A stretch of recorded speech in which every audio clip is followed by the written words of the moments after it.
It's about this thing I call the 3P framework, which to be accurate is something that, for those of you who know Jay Allard, Jay was my partner in crime on Xbox. He's the guy without which Xbox would not have happened. And Jay had an approach to thinking about strategy that was interesting.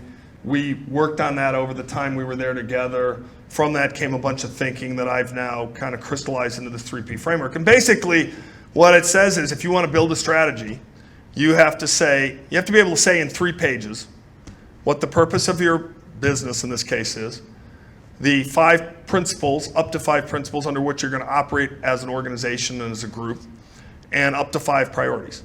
And you got to be able to write that in 3 pages. And if you can't do that successfully, so purpose is 1 sentence with a paragraph maybe that explains it. A good purpose example, so Sonos, if you asked a Sonos employee, what's the purpose of Sonos?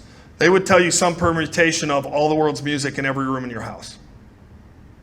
It's a very clear statement of what they're trying to accomplish.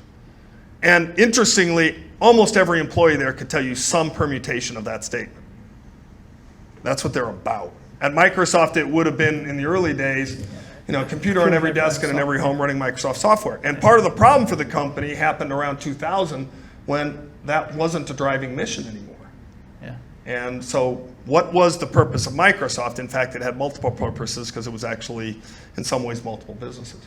So purpose is really key. Principles. Running Xbox for the first 5 years was a nightmare. Just a nightmare for me personally. Yeah. It's just the hardest thing I've ever done by factor of 5. And it's because it was the United Nations with no core principles. And I ran it about as well as the Secretary General is able to run the United Nations. It's just really hard. And until we established principles under which we were going to work and come together as a team, we couldn't make progress. Yeah. And that's a phase that people miss. Sometimes it happens organically, Sure. but often it doesn't. And then priorities is just this simple thing that it's easy to try to do 10 things. And I promise you, you'll never do more than 5 at once. No organization will ever do more than 5 at once. And the problem is if you have a list of 10 and they do 5, you don't know whether it's numbers 1 through 5 or number 6 through 10. And when it's number 6 through 10, the company fails. Yeah. And so really getting discipline and forcing yourself to write that down and do it's incredibly hard. And we did it for the second version of Xbox. And I do it with a bunch of the companies I work with and the nonprofits I work with. And it's amazing how clarifying it is for people. And it's not rocket science. There's no scholarly research on it. When you think about it, it's actually stupidly obvious. Yeah. And yet people skip it. Sure.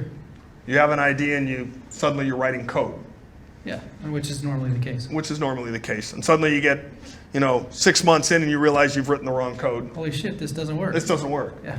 Why doesn't it work? Well, because it's not actually achieving what we started to achieve. Yeah. Right? And Yeah. you go back to core principles. Yeah.